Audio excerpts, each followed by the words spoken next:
The crystal spires of the Zephyrian capital stretched toward 3 suns, their surfaces gleaming with an otherworldly beauty that made even seasoned diplomats pause and wonder. Ambassador Sarah Chun straightened her formal jacket as their transport glided through the magnificent cityscape. But her attention kept drifting to the 12-year-old boy sitting quietly beside her. Marcus Webb shouldn't have been there. The son of a xenobiologist killed in the Outer Rim conflicts, he'd been placed in Sarah's care when no other family could be found. The diplomatic mission to secure mining rights on Zephyrian worlds was supposed to be routine, safe enough for a child to observe and learn. Sarah had thought it might even be educational for the boy who'd spent his short life around alien creatures. She was about to discover just how wrong she could be. The Imperial Palace dominated the city center like a mountain of living light. Its walls seemed to pulse with their own inner fire, and the massive doors were carved from a single piece of what looked like crystallized starlight. As their transport settled onto the landing platform, Sarah noticed the absence of the usual ceremonial guards. Instead, automated defense systems tracked their movement with obvious hostility.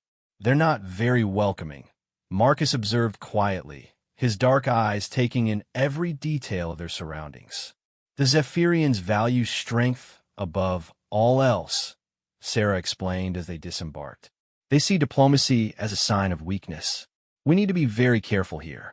The boy nodded, but she caught him studying the strange symbols carved into the platform beneath their feet.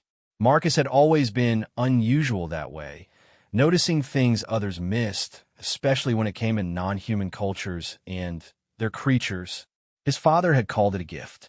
Their Zephyrian escort arrived without ceremony. A tall, imposing figure whose skin shifted between silver and deep blue depending on the angle of the light. Like all his species, he possessed 4 arms and moved with predatory grace that reminded Sarah of hunting cats. His translator device crackled to life as he approached. "Ambassador Chun, I am Warlord Crix. His Imperial Majesty will see you now." But the child was not expected. "Marcus is under my protection," Sarah replied firmly. "Where I go, he goes." Crix's large, multifaceted eyes fixed on Marcus with what might have been curiosity or contempt. It was impossible to tell with Zephyrians. The Emperor does not appreciate interruptions to his schedule, especially from juveniles of lesser species. Marcus stepped forward before Sarah could respond. "I'll be quiet," he said simply. "I just want to learn." Something in his tone must have surprised the warlord, because Crix tilted his head in a gesture Sarah recognized as mild interest. "Very well, but any disruption will result in immediate termination of these proceedings." They were led through corridors that seemed to stretch for miles, past chambers filled with floating holographic displays showing the vast Zephyrian empire. Thousands of worlds, billions of subjects, military might that could crush entire star systems. Sarah felt the weight of what they were attempting to accomplish here. Earth needed those mining rights desperately, but the Zephyrians had no real incentive to help a species they considered barely above primitive. The throne room took Sarah's breath away. It was vast beyond comprehension, with a ceiling that disappeared into swirling mists of colored light. The Emperor sat upon a throne carved from what appeared to be solid diamond. But Marcus knew better. His father had taught him to recognize crystallized psionic energy when he saw it. This wasn't just a chair. It was a weapon capable of projecting the Emperor's will across star systems. Emperor Vextar was ancient even by Zephyrian standards, his skin having deepened to the rich purple that marked centuries of life. His 4 arms moved independently as he gestured, each one controlling different holographic displays that showed various aspects of his empire. When he spoke, his voice resonated through the chamber without need for amplification. "Ambassador Chun of Earth, you come seeking mining rights to our Outer Rim territories, offering what you call fair compensation for resources we could simply take from your worlds if we chose to do so." Sarah had prepared for this. "Your Imperial Majesty, we offer not just compensation, but partnership. Human innovation combined with Zephyrian might could benefit both our peoples." The Emperor's laugh was like the sound of breaking crystal. Partnership with a species that has barely learned to travel between stars? You overestimate your value, little human. Around the throne room, dozens of Zephyrian nobles and military commanders joined in their ruler's mirth. Sarah felt heat rise in her cheeks, but maintained her diplomatic composure. Beside her, Marcus remained perfectly still, though she noticed his hands had clenched into small fists. Perhaps, the Emperor continued, rising from his throne with fluid grace, we should discuss what you can truly offer. Your species claims to be adaptable, innovative. These are amusing boasts, but I have seen little evidence to support them. He gestured, and a massive holographic display materialized in the center of the throne room. It showed a planet unlike anything Sarah had ever seen, a world of impossible landscapes, floating mountains, and skies that shifted between every color imaginable. This is Xerion Prime, the crown jewel of my outer territories. Beautiful, is it not? Rich in the rarest minerals in the galaxy, including the quantum crystals your species needs so desperately for faster-than-light travel. Sarah's heart began to race. If the Zephyrians were willing to discuss Xerion Prime, this negotiation had just become far more significant than anyone had anticipated. However, the Emperor continued, his tone taking on a decidedly mocking edge. Xerion Prime has one tiny problem. It is home to the Nethys Kylon, a creature so dangerous that it has killed over 3,000 of my finest warriors in the past century alone. My scientists estimate it to be roughly the size of one of your Earth's blue whales, with intelligence that rivals your brightest minds and abilities that defy conventional understanding. The hologram shifted to show glimpses of the creature, massive, shifting forms that seemed to phase in and out of different dimensions. Sarah caught her breath as she realized what she was looking at. This wasn't just a dangerous predator. This was something far beyond anything humans had ever encountered. The mining operations on Xerion Prime have been suspended indefinitely, Emperor Vextar announced. My military advisors recommend orbital bombardment to eliminate the threat, but I am reluctant to destroy such a valuable world. He paused, and Sarah could practically feel the trap being prepared around them. So here's my offer, Ambassador Chen. If your adaptable, innovative humans can succeed where my warriors have failed, if you can tame a Nethys Kylon and secure Xerion Prime for mining operations, I will grant Earth-exclusive mining rights to not just that world, but to 12 other resource-rich planets in the sector. The offer was staggering. 12 planets' worth of mining rights could solve Earth's resource crisis for centuries. But the price, and if we fail? Sarah asked quietly. Then, you will have proven that human claims of superiority are merely the boasting of primitives, and Earth will never again be welcome in Zephyrian space. Before Sarah could respond, Marcus stepped forward. His young voice carried clearly through the vast chamber as he looked up at the towering Emperor without a trace of fear. We'll do it. The silence that followed was so complete that Sarah could hear her own heartbeat. Every eye in the throne room was fixed on the small human boy who had just accepted an impossible challenge on behalf of his entire species. Emperor Vextar's expression shifted from amusement to something approaching intrigue. And who, precisely, are you to speak for humanity, child? Marcus met the Emperor's gaze steadily. My name is Marcus Webb. My father studied creatures like yours for his whole life. He taught me that every living thing, no matter how dangerous or strange, has its own language, its own way of understanding the world.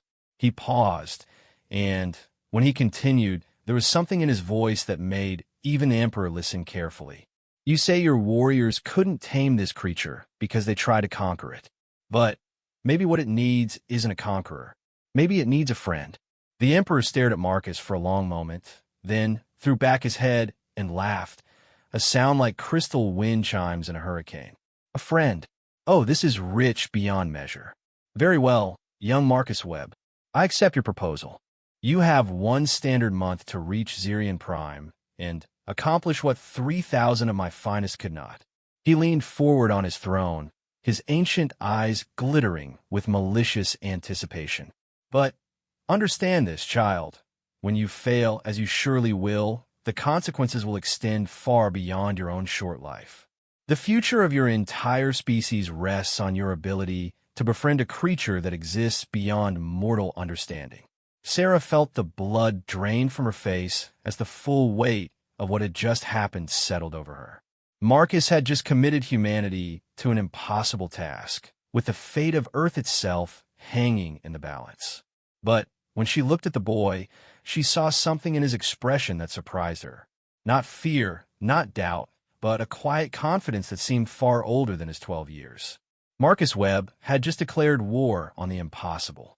And somehow, looking at him now, Sarah found herself beginning to believe he might actually win. The journey to Zirian Prime took 18 days aboard the Zephyrian vessel Death's Wing, and every moment of it reminded Sarah why she'd never wanted children of her own. Marcus had taken over the ship's observation deck, turning it into a combination research laboratory and alien wildlife sanctuary that would have made his xenobiologist father proud. "Marcus, you can't keep that thing as a pet," Sarah said for the 100th time, watching him feed crystalline insect to something that looked like a cross between a butterfly and a small dragon. The creature had followed them aboard at their last refueling stop, and Marcus had somehow convinced it to stay in a makeshift terrarium he'd built from spare parts. "Her name is Arya," Marcus replied, not looking up from his notes.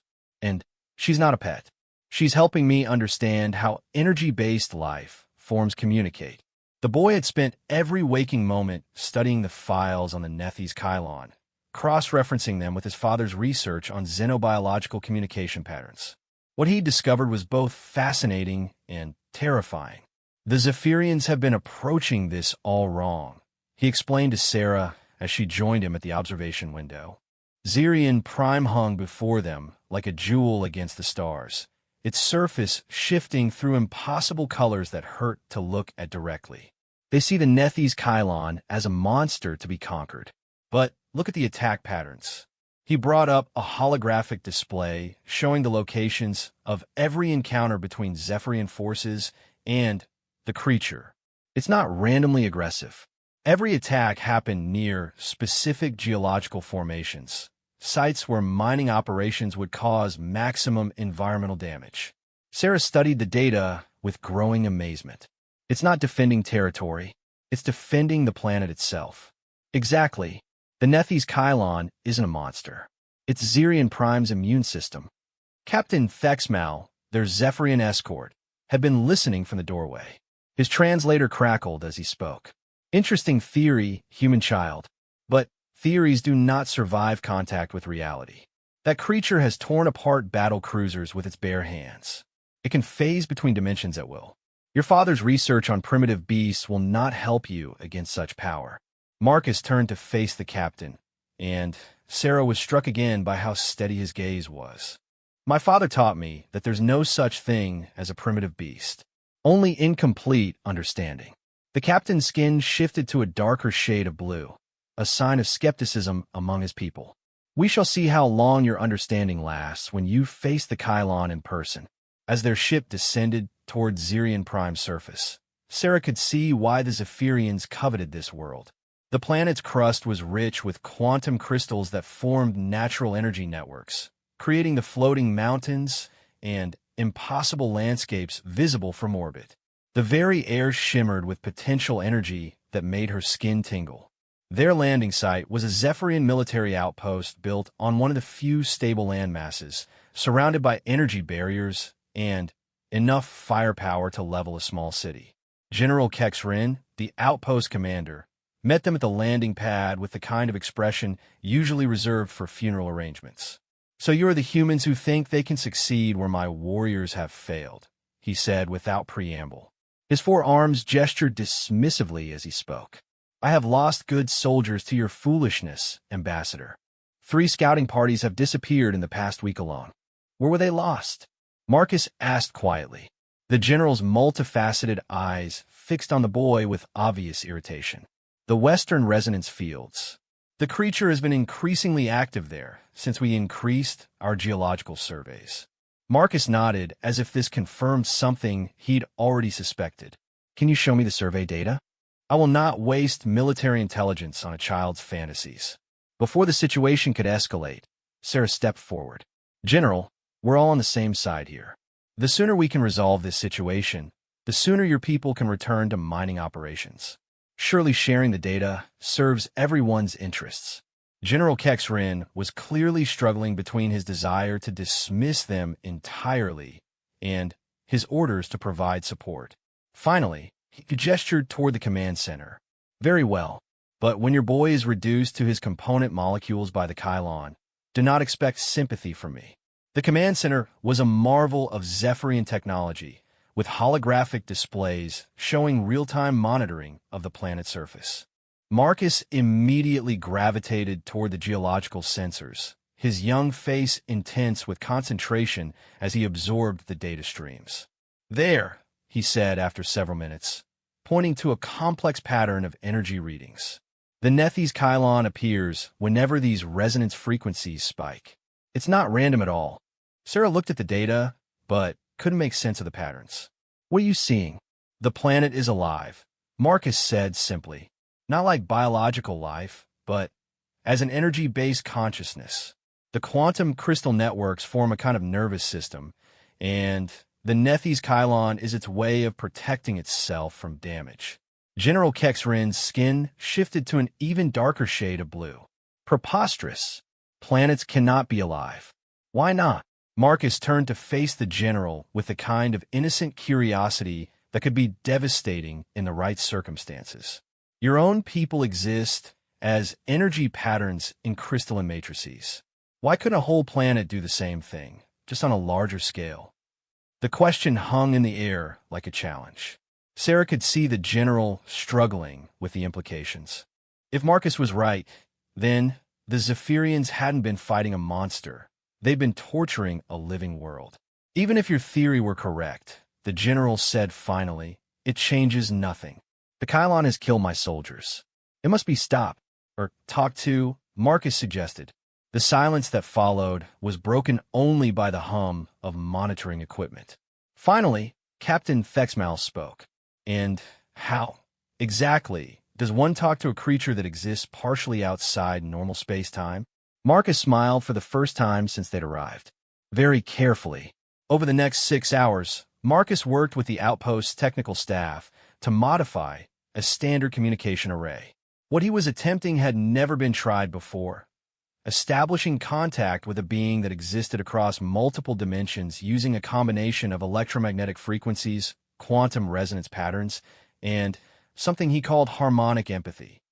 The key, he explained as he made final adjustments to the equipment, is not to impose our communication style on the Kylon. We need to learn its language. Sarah watched him work with a mixture of pride and terror. The boy was brilliant. There was no denying that. But they were attempting to contact something that had killed thousands of trained warriors. Marcus, what if it doesn't want to communicate? What if it really is just a predator? He paused in his work and looked at her with those steady dark eyes. Then, we'll deal with that when it happens. But Dad always said that understanding was worth the risk. Besides, he added with a grin that reminded her he was still just a child, it can't be any more dangerous than some of the creatures he worked with. As the Zirian system's primary sun set, painting the sky in shades of purple and gold that existed nowhere else in the galaxy, Marcus activated his modified communication array. The device hummed to life, sending out carefully modulated signals into the planet's quantum crystal network. For long minutes, nothing happened.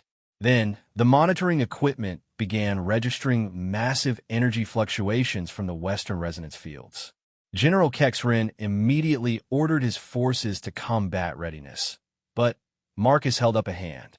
Wait, he said quietly. It's not attacking. It's listening. The energy readings shifted, forming patterns that almost looked like language. Marcus adjusted the array's output, and the response was immediate. The patterns became more complex, more structured. My God, breathed Sarah. It's trying to communicate. Then the world exploded into light and sound as something vast and impossible materialized just outside the outpost's energy barriers. The Nethys Kylon had arrived. Standing nearly 200 meters tall, The creature was unlike anything in the known galaxy. Its body seemed to be composed of living energy contained within a framework of crystalline bone and tissue that shifted between solid matter and pure thought. Multiple heads on long, serpentine necks moved independently, each one studying the human outpost with eyes that contained the depth of stars. When it spoke, the words bypassed the ears entirely and resonated directly in the minds of everyone present. The voice was ancient beyond measure, carrying the weight of geological ages. Who disturbs the deep harmony? Marcus stepped forward, ignoring the weapons trained on the creature by dozens of Zephyrian soldiers. My name is Marcus Webb. I'm here because I want to understand. The massive heads tilted, studying the small human boy with what might have been curiosity. A young voice speaks where warriors have only screamed. Why do you not fear? Marcus considered the question seriously. Because my father taught me that fear comes from not understanding. And I want to understand you. The Nethys Kylon moved closer to the barriers, and Sarah could feel the raw power radiating from its massive form. But there was something else there too. Loneliness so profound it made her chest ache.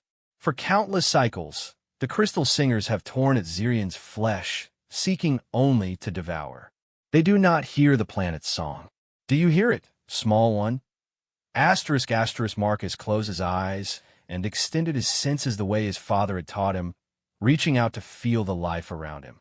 And there it was, a vast, slow melody that seemed to emanate from the very ground beneath his feet. Zirian Prime was indeed alive, and it was in pain. Yes, he whispered. I can hear it. The Nethys Kylon's mental voice carried notes of surprise and something that might have been hope. You are the first of the Crystal Singers to acknowledge Zirian's pain. Tell me, young Harmony Bearer, why should I not silence their mining songs forever? Marcus felt the weight of the question like a physical force. Around him, he could sense the Zephyrian soldiers preparing for battle, their weapons trained on the massive creature that could destroy them all with a thought. But he also felt something else, the profound exhaustion of a being that had been fighting a losing battle for centuries. Because destroying them won't heal Zirian, Marcus said quietly. It will just create more pain. General Kexrin's translator crackled urgently. Boy, what are you doing? That creature is a planetary-level threat. Step away from the barrier. Marcus ignored him, keeping his attention focused on the Nethys Kylon. You've been protecting this world for how long? Centuries? Millennia?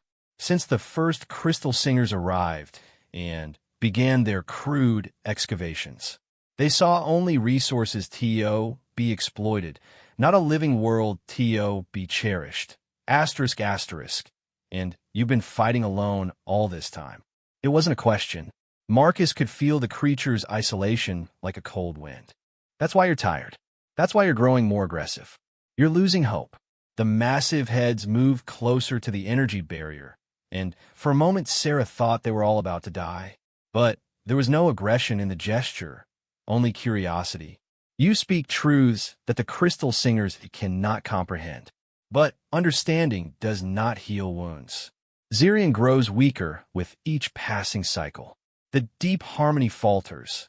Marcus turned to General Kexrin, his young face set with determination. I need to see the mining data. All of it. Geological surveys, extraction rates, environmental impact assessments.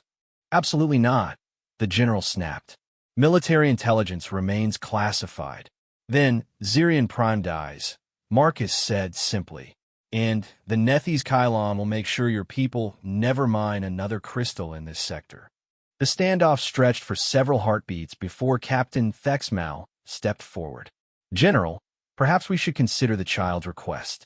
The Emperor himself ordered us to provide support. General Kexrin's skin shifted through several shades of angry blue before finally settling on resigned purple. Very well, but this is highly irregular. The data that flowed across the holographic displays painted a grim picture. The Zephyrians had been strip mining Zirian Prime for 3 centuries, extracting quantum crystals without regard for the planet's underlying energy networks. Each mining operation had severed another connection in what Marcus now understood was a vast living consciousness. "It's like performing surgery on someone without anesthesia," he murmured, studying the patterns. "You've been cutting into Zirian's nervous system for 300 years. The young one sees clearly. ****, the Nethys Kylon confirmed. Each severed connection brings Zirian closer to final silence. I estimate no more than 50 cycles remain before the deep harmony ceases entirely. Sarah felt a chill run down her spine. You're saying the planet is dying? Not dying. Being murdered. One crystal at a time. Marcus continued studying the data, his brilliant mind working through possibilities at incredible speed. Finally, he looked up at the general. What if I told you there was a way to extract crystals without damaging the planetary consciousness? A method that could actually help heal Zirian while providing the Zephyrians with more resources than they've ever harvested before. General Kexrin's expression was skeptical. I would say you're either a genius or completely insane. Sometimes there's not much difference, Marcus admitted with a grin. But look at this. He manipulated the display to show the quantum crystal networks in 3 dimensions. The crystals aren't just randomly distributed. They form a circulatory system that carries energy throughout the planet. Current mining operations are like random amputations, but if we could tap into the natural flow. He paused, his eyes widening as the full implications hit him. Nethys Kylon, the crystals that regenerate. They're produced by Zirian's own healing processes, aren't they? Clever child. When the planet heals damaged connections, new crystals form at the junction points. But the crystal singers harvest them faster than Zirian can grow. So we need to change the harvest rate, Marcus said. And we need to help Zirian heal faster. He turned to face the assembled Zephyrians, his young voice carrying absolute conviction. I can solve your mining problem, but it means working with Zirian and the Nethys Kylon, not against them. Are you willing to try? General Kexrin studied the boy for a long moment. What exactly are you proposing? A partnership, Marcus said. Humans have experience with sustainable resource management. We've learned the hard way what happens when you drain a world dry.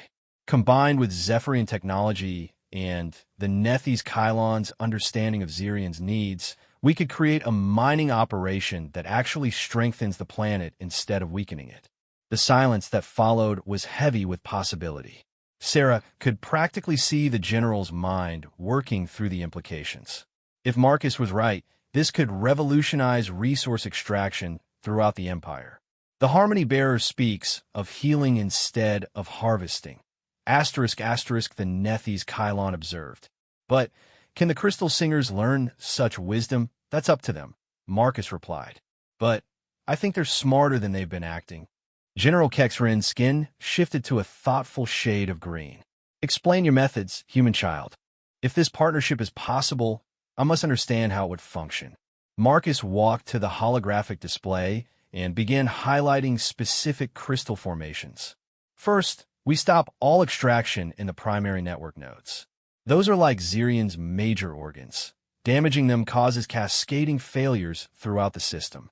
Instead, we focus on secondary and tertiary formations that can regenerate quickly. He paused to let this sink in before continuing. Second, we implement what my father calls symbiotic harvesting. Instead of ripping crystals out of their matrices, we use resonance technology to encourage controlled growth.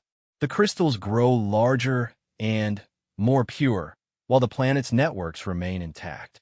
The young one understands the deep harmony better than crystal singers with centuries of experience. ***, the Nethys Kylon said, its mental voice carrying notes of growing excitement. But the healing of old wounds will require more than careful harvesting. You're right, Marcus agreed. We need active restoration. The Zephyrians have the technology to rebuild severed connections using synthetic quantum matrices. Combined with Zirian's natural healing abilities, the planet could recover completely within decades instead of millennia. General Kexrin finished, his voice filled with growing wonder. and the sustained crystal production from healthy networks would far exceed anything we could gain through strip mining.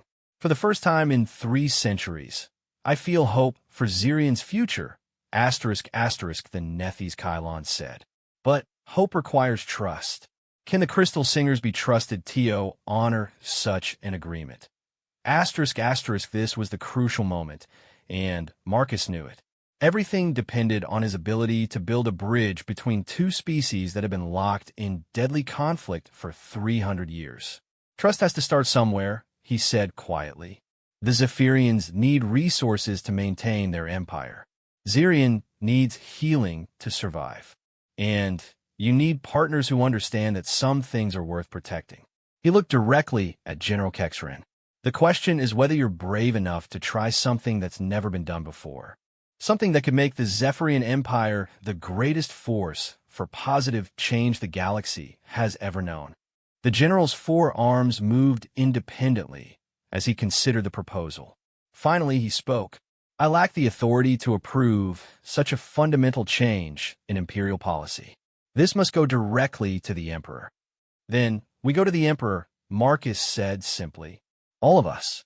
Together.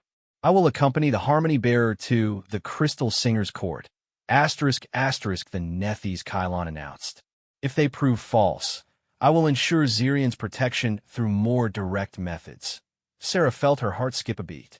The prospect of a Nethys Kylon appearing in the Imperial throne room was either the breakthrough they needed or a diplomatic catastrophe that would doom Earth forever. But Marcus just nodded, as if interdimensional creatures regularly accompanied him to meetings with alien emperors. Then, we'd better get started. Zirian doesn't have time to waste on politics. As the massive form of the Nethys Kylon began to fade back into the quantum dimensions from which it had emerged, its final words resonated in everyone's minds.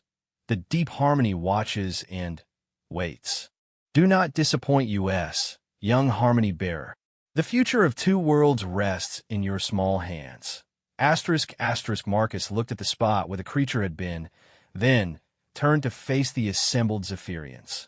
Well, General, ready to make history? General Kexren stared at the 12-year-old boy who had just negotiated a potential peace treaty with the force of nature, then began to laugh, a sound like crystal bells in the wind.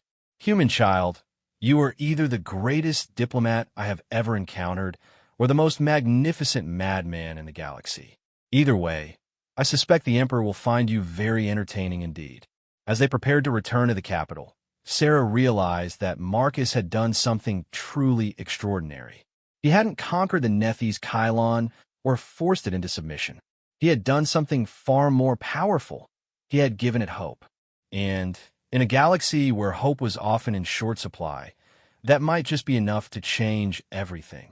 The return journey to the Zephyrian capital took place aboard the Imperial flagship Sovereign's Might, a vessel so massive it could have housed a small city. Emperor Vextar had insisted on personally overseeing what he called this unprecedented situation, though Sarah suspected he mostly wanted to witness Marcus's failure in person. The boy himself seemed remarkably calm for someone who was about to present an interdimensional entity to one of the galaxy's most powerful rulers. He spent his time in the ship's observation deck, fine-tuning the portable communication array that would allow the Nethys Kylon to manifest in the throne room. You realize, Sarah said as she joined him, that if this goes wrong, we're not just talking about losing mining rights anymore. The Emperor could declare humanity an enemy of the Empire. Marcus looked up from his work with those steady dark eyes. And if we do nothing, Zirian dies, the Nethys Kylon wages war across the sector, and Earth never gets the resources it needs to survive anyway. He had a point. The situation had moved far beyond simple diplomacy into something that could reshape the balance of power in their corner of the galaxy. But Sarah couldn't shake the feeling that they were placing the fate of 2 species in the hands of a 12-year-old boy. Marcus, what if the Emperor refuses to listen? What if he sees the Nethys Kylon as just another threat to be eliminated? Marcus was quiet for a long moment, watching the star stream past outside the observation window. Then, we'll have to show him that some things are worth more than conquest. The confidence in his voice was both reassuring and terrifying. Sarah had seen enough of galactic politics to know that emperors didn't stay in power by being reasonable or compassionate. They ruled through strength, fear, and the absolute certainty that they were superior to everyone around them. But Marcus had something that might just be more powerful than any of those things. He had hope and the ability to make others believe in it too. Captain Thexmal found them as the ship entered the capital system. Ambassador Chun, the Emperor has requested your presence in the primary conference chamber. He wishes to review your proposals before the formal presentation. Sarah could hear the doubt in the captain's voice. Even the crew members who had witnessed Marcus's success on Zirian Prime seemed uncertain about what would happen when they reached the Imperial Palace. The conference chamber was a smaller version of the throne room, with walls that displayed real-time views of the capital city growing larger as they approached. Emperor Vextar stood with his back to them, his forearms manipulating holographic displays showing military deployments throughout the sector. Ambassador Chun, young Marcus. He turned to face them, his ancient eyes unreadable. I have reviewed General Kexrin's report of your encounter on Zirian Prime. Fascinating reading, though I confess myself skeptical of several claims. Which claim specifically, Your Imperial Majesty? Marcus asked politely. That a planetary consciousness exists. That the Nethys Kylon serves as its protector. That sustainable resource extraction could yield superior results to current methods. The Emperor moved closer, studying Marcus with the intensity of a predator. Most importantly, that a human child could achieve what 3 centuries of Imperial military might could not. Marcus met the Emperor's gaze without flinching. With respect, Your Imperial Majesty, your military was trying to solve the wrong problem. You can't win a war against someone who's trying to protect their home. But you can make them your ally if you help them instead of hurting them. Philosophical wisdom from a 12-year-old, the Emperor mused. How refreshing. But philosophy does not extract quantum crystals, young Marcus. The Empire requires results, not theories. Then, let me show you results, Marcus replied. Give me permission to demonstrate what the Nethys Kylon can do when it's working with the Empire instead of against it. Emperor Vextar gestured toward the holographic displays. Very well, but understand that this demonstration will take place before the full Imperial Council, as well as representatives from 12 allied species. If your creature shows any sign of aggression, my personal guard will respond with overwhelming force. The Nethys Kylon isn't my creature, Marcus corrected gently. It's Zirian's guardian, and it's only aggressive when Zirian is threatened. We shall see, the Emperor said. Captain Thexmal, signal the palace guard. I want the throne room prepared for unusual visitors. The throne room had been transformed since their last visit. Additional energy barriers surrounded the central area where Marcus would make his presentation, and Sarah counted at least 50 heavily armed guards positioned throughout the chamber. Representatives from a dozen alien species filled the observation galleries, their various forms creating a bizarre tapestry of galactic diversity. But what drew Sarah's attention was the massive quantum resonance amplifier that had been installed in the center of the room. The device would allow the Nethys Kylon to manifest more fully than ever before, but it also meant that any hostile action by the creature would have devastating consequences. Ladies, gentlemen, and distinguished beings of the Council, Emperor Vextar announced as he took his place on the crystal throne. Today we witness either a breakthrough in interspecies relations or the final proof that human arrogance knows no bounds. Marcus stepped forward, carrying his modified communication array. He seemed impossibly small in the vast chamber, surrounded by alien dignitaries who could decide the fate of worlds with a single vote. Your Imperial Majesty, honored members of the Council, he began, his young voice carrying clearly through the chamber. What I'm about to show you isn't just about Zirian Prime or mining rights. It's about what becomes possible when we choose cooperation over conquest. He activated the communication array, and immediately the chamber filled with harmonious tones that seemed to resonate in the very atoms of the air. The quantum resonance amplifier hummed to life, and reality began to bend around its focal point. The manifestation was unlike anything they had witnessed before. Instead of the massive, somewhat terrifying form that had appeared on Zirian Prime, the Nethys Kylon chose to appear as something more diplomatic. Its energy-based body took on proportions that were still impressive, but not overwhelming, and its multiple heads arranged themselves in what could almost be interpreted as a bow of respect. Greetings, Emperor of the Crystal Singers. I am Nethys Kylon, guardian of Zirian Prime, and voice of the deep harmony. The words resonated directly in everyone's minds, carrying harmonics that spoke of vast age, infinite patience, and power beyond mortal understanding. Several of the alien representatives shifted nervously in their seats, but Emperor Vextar leaned forward with obvious interest. Speak, creature. Justify your centuries of violence against Imperial citizens. Violence was never the intent. The Nethys Kylon replied. Each action was taken in defense of a living world being slowly murdered by those who could not hear its pain. If your citizens died, it was because they chose conflict over communication. And yet you are here now, the Emperor observed. What has changed? The creature's massive heads turned toward Marcus, and there was something unmistakably fond in its alien gaze. The Harmony Bearer came to Zirian not as a conqueror, but as a listener. He heard truths that warriors could not comprehend. Through him, I learned that the Crystal Singers might be capable of wisdom as well as strength. Emperor Vextar's skin shifted to an intrigued shade of purple. Show me this wisdom you speak of. Marcus stepped forward, his hands dancing over the communication array's controls. The chamber filled with a new sound, the deep, slow melody of Zirian Prime itself.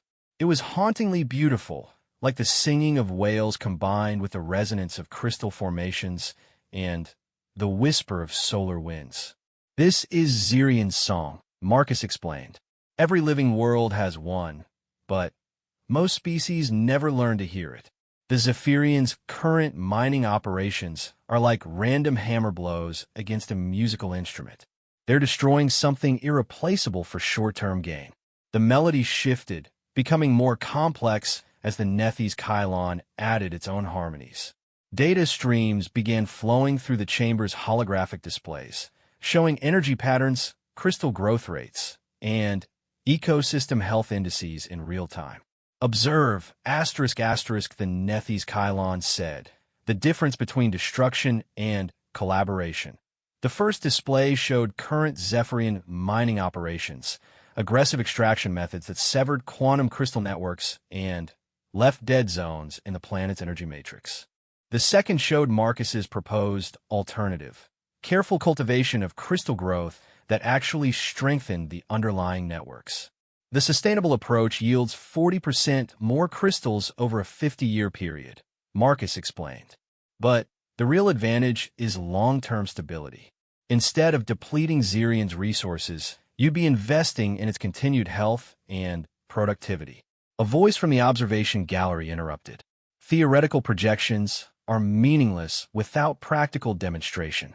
Sarah recognized the speaker as Ambassador Krell from the Hegemony Coalition, a rival faction that had been competing with the Zephyrians for resources throughout the sector. You're right, Marcus agreed. Theories need proof. He looked up at the Nethys Kylon, and Sarah saw something pass between them, an understanding that went deeper than words. Show them, the creature said simply. What happened next defied every law of physics Sarah thought she understood.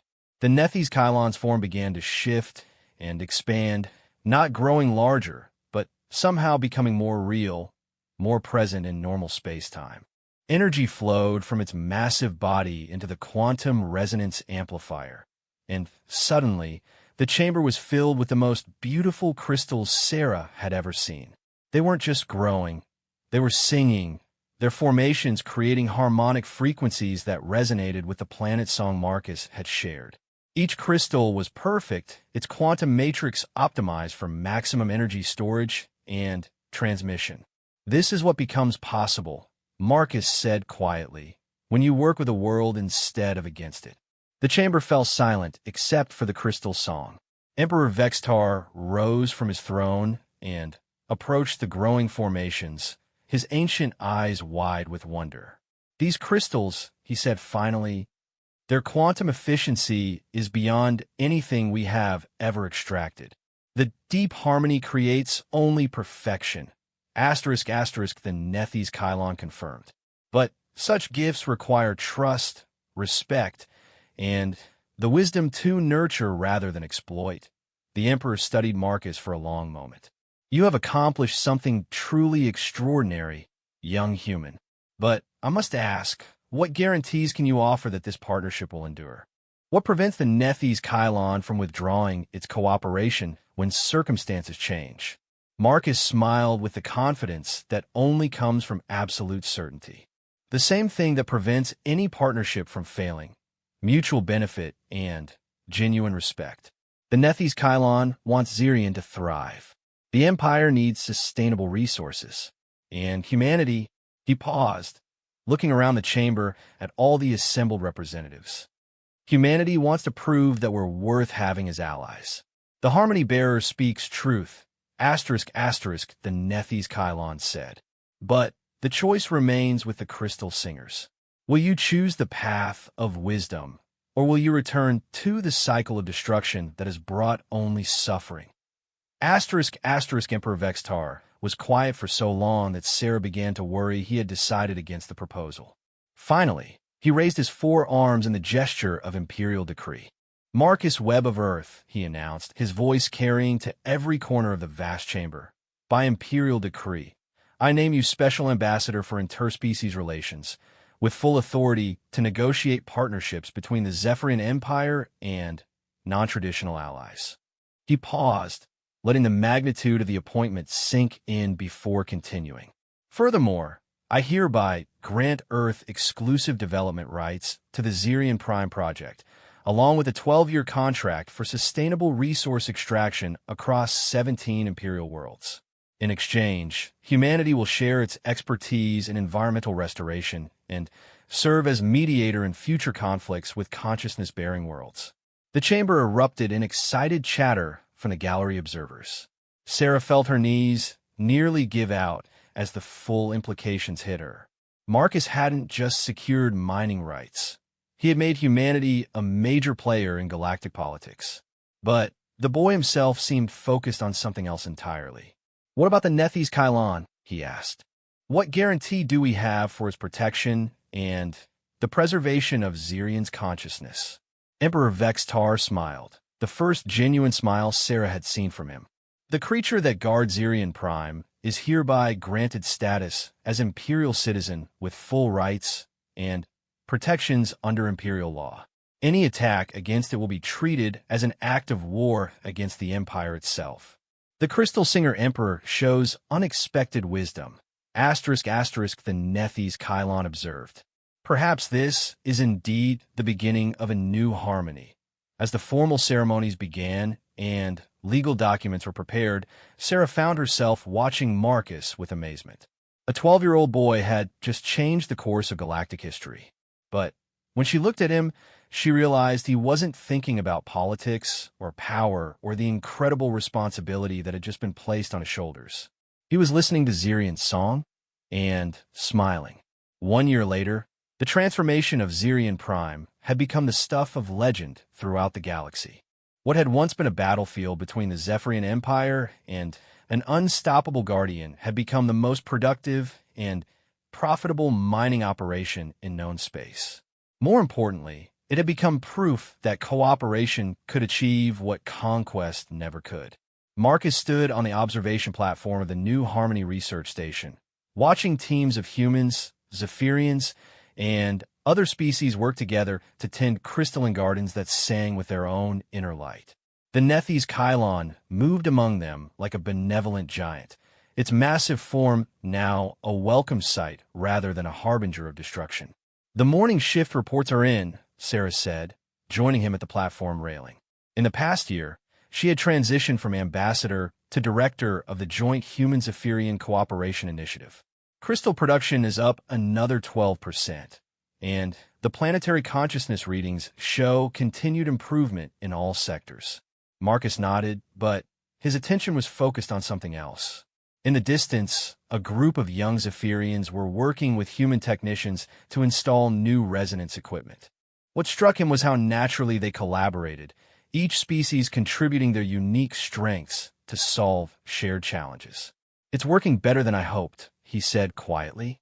"But I think we're just seeing the beginning." "What do you mean?" Before Marcus could answer, the air around them began to shimmer with harmonic frequencies. The Nethys Kylon was approaching, its massive form materializing through quantum dimensions with the grace of a dancer. "Greetings, Harmony Bearer. The morning brings excellent news. Good morning, Kylon," Marcus replied. "What news?" "Zirian's healing progresses faster than anticipated. The damaged networks in the southern continent have regenerated completely.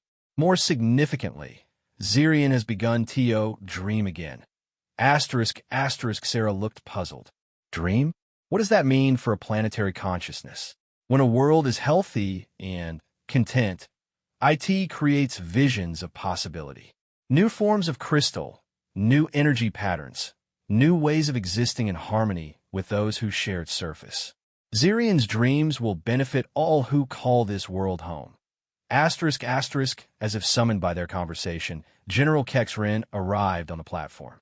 In the past year, the Zephyrian military leader had become one of Marcus's closest collaborators. His initial skepticism transformed into genuine enthusiasm for the new partnership. "Ambassador Webb," he said, using the formal title that still made Marcus smile. "I bring word from the Emperor. The success of the Zirian project has prompted requests for similar partnerships from 47 other worlds in the Empire. It seems that news of profitable cooperation spreads faster than reports of military conquest." Marcus felt his heart skip with excitement. 47 worlds? That's incredible, but we'll need to expand our teams significantly. And we'll need to train more people in consciousness communication techniques. "Already arranged," the general said with obvious satisfaction. "The Emperor has authorized the construction of training facilities on 12 worlds, with human instructors working alongside Zephyrian technical specialists. He has also approved funding for the University of Interspecies Consciousness Studies." "A whole university?" Sarah asked, amazement clear in her voice. "The Emperor believes that the techniques developed here could revolutionize resource extraction throughout the galaxy," General Kexrin explained. "But more than that, he sees potential for preventing future conflicts with consciousness-bearing worlds. The military cost savings alone justify the investment. The Crystal Singer Emperor grows wise in his advanced years." The Nethys Kylon observed. "Perhaps there is hope for warrior species after all." Marcus laughed. "I think there's hope for all of us, given the chance to learn." Over the course of the day, Marcus visited various sites across Zirian Prime, observing the remarkable changes that had taken place. The scarred landscapes left by centuries of strip mining had been transformed into crystalline gardens that provided both practical resources and incredible beauty. More importantly, the planet itself seemed happier. Its song had grown richer and more complex as its health improved. But what pleased Marcus most was watching the relationships that had formed between species that had been enemies just a year before. Human environmental specialists worked with Zephyrian quantum engineers to design ever more efficient extraction methods. Zirian's own consciousness participated actively in the planning process, offering insights that no single species could have achieved alone. At the main research complex, Dr. Elena Vasquez, Marcus's former tutor and now head of the Consciousness Communication Department, was conducting a training session with a mixed group of human and Zephyrian students. "Remember," she was saying as Marcus entered the classroom, "consciousness communication isn't about imposing your thoughts on another being. It's about creating a space where different forms of awareness can meet and understand each other." One of the Zephyrian students raised a hand. "But what if the consciousness is fundamentally different from our own? How can we find common ground?" Dr. Vasquez smiled. That's where human intuition and Zephyrian analytical ability work together beautifully. Watch this. She activated a small communication array similar to the one Marcus had first used, and immediately the room filled with the gentle presence of a consciousness unlike anything the students had encountered before. It was vast but gentle, ancient but playful, clearly not human or Zephyrian, but something entirely unique. "This is Kepler 442b, Dr. Vasquez explained. A gas giant consciousness from the outer spiral. It thinks in terms of atmospheric currents and gravitational harmonics. Completely different from anything we've worked with before." Marcus watched with pride as human and Zephyrian students worked together to establish communication with the alien consciousness. What had once seemed impossible was now becoming routine, and each success opened doors to new possibilities. That evening, Marcus found himself in his favorite spot on Zirian Prime, a crystalline grove where Aria, his butterfly dragon companion from the journey, had chosen to make her home. The small creature had thrived in Zirian's energy-rich environment, growing larger and more beautiful while retaining her gentle nature. Sarah found him there as the twin suns set, painting the crystal formations in shades of gold and crimson. "Penny for your thoughts?" she asked, settling down beside him. Marcus was quiet for a moment, watching Arya dance among the singing crystals. "I was thinking about my father," he said finally. "He always believed that understanding was the key to everything. That if you could truly understand another being, you could find ways to help each other. You would be proud of what you've accomplished here." "I hope so. But I keep thinking about what comes next. We've proven that cooperation works better than conquest for resource extraction. But what about other kinds of conflicts?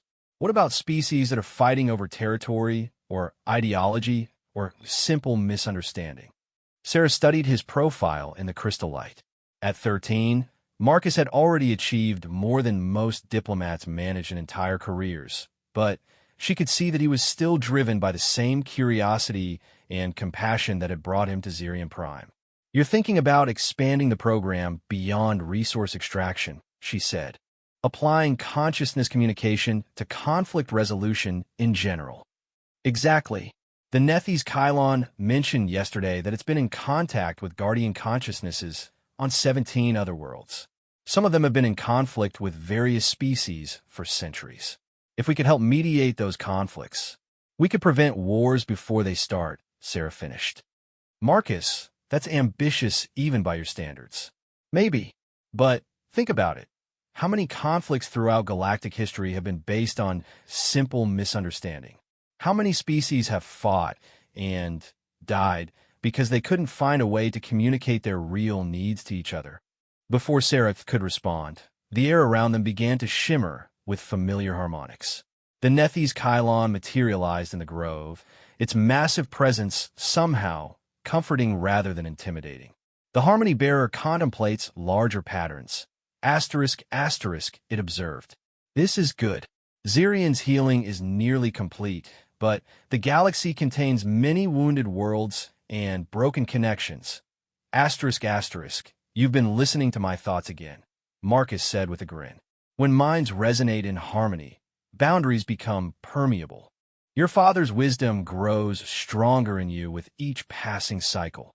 Asterisk, asterisk, Marcus stood and approached the massive creature, reaching out to touch the edge of its crystalline form. "Kylon, would you be willing to help with other worlds? Other conflicts?" The deep harmony extends beyond Zirian Prime. If the Crystal Singers continue to choose cooperation over conquest, I will gladly assist in spreading that wisdom to other worlds. Asterisk, asterisk, Sarah felt a chill of excitement. "Marcus, if this works, if we can really prevent conflicts through consciousness communication, it could change the entire nature of galactic politics." "That's the idea," Marcus said simply. "But it starts here, with proving that different species can work together for mutual benefit. Everything else builds from that foundation." As they talked, more beings began to arrive in the grove. General Kexrin appeared with several of his staff officers, followed by Dr. Vasquez and her students. Even Emperor Vextar himself materialized through a long-distance communication link, his holographic form adding an official presence to the gathering. It seems, the Emperor observed, that informal discussions often lead to the most significant decisions. Tell me, Marcus, what grand scheme are you contemplating now? Marcus looked around at the assembled group. Humans, Zephyrians, and the Nethys Kylon, all united by shared purpose and growing friendship. I'm thinking about the Galactic Consciousness Communication Initiative, he said. A permanent organization dedicated to preventing conflicts through improved understanding between species. Ambitious, the Emperor mused, and potentially very expensive. Actually, General Kexrin interjected. The projected cost savings from conflict prevention would likely exceed the program budget within 5 years. Wars are remarkably expensive, Your Imperial Majesty. Wisdom speaks through the general's words. **** the Nethys Kylon confirmed. The cost of understanding is always less than the price of ignorance. Emperor Vextar was quiet for several moments, his holographic form flickering slightly as he considered the proposal. Finally, he spoke. Very well. I hereby authorize the creation of the Galactic Consciousness Communication Initiative, with headquarters on Zirian Prime, and Marcus Webb as its first director. The grove erupted in celebration, with Arya adding her crystalline voice to the harmony of approval from various species. But Marcus felt a momentary pang of uncertainty. Your Imperial Majesty, I'm honored by your confidence, but I'm only 13 years old. Shouldn't someone with more experience lead such an important organization? The Emperor's laugh carried clearly through the communication link. Marcus, you have already accomplished what seasoned diplomats thought impossible. Age is merely a number. Wisdom and courage are what matter, and you possess both in abundance. The Harmony Bearer has already proven his worth. ***, the Nethys Kylon added. The galaxy will benefit from his continued guidance. As the celebration continued around him, Marcus found himself looking up at the stars beginning to appear in Zirian's darkening sky. Each point of light represented worlds, civilizations, and possibilities that stretched beyond imagination. Some of those worlds were probably locked in conflicts that could be resolved through better communication. Others might be home to consciousness-bearing species that had never been properly understood. You realize, Sarah said quietly, that this is just the beginning. If the initiative succeeds, you'll spend your life traveling between worlds, mediating conflicts, and teaching different species how to understand each other. Marcus smiled, feeling a deep sense of rightness about the path ahead. That sounds perfect. He thought about his father, who had dedicated his life to understanding alien creatures, never knowing that his son would one day help forge lasting peace between species across the galaxy. He thought about the small butterfly dragon that had led him to this moment, and the massive guardian consciousness that had become his closest ally. Most of all, he thought about the song of Zirian Prime, now strong and clear as it resonated through quantum dimensions to touch other worlds, other consciousnesses, carrying a message of hope and healing that would spread throughout the galaxy. The boy who had once declared war on the impossible had instead discovered something far more powerful, the possibility of peace through understanding. And as the stars wheeled overhead, Marcus Webb knew that his greatest adventures were just beginning. In the Crystal Grove where it all started, different species worked together under alien stars, proving every day that the universe was vast enough for everyone to find their place in the great harmony of existence. And somewhere in the quantum dimensions, the song of countless worlds began to join together, creating a symphony that would echo through space and time, reminding all who heard it that connection was always stronger than conquest, and understanding always more powerful than force. The age of consciousness communication had begun, and the galaxy would never be the same.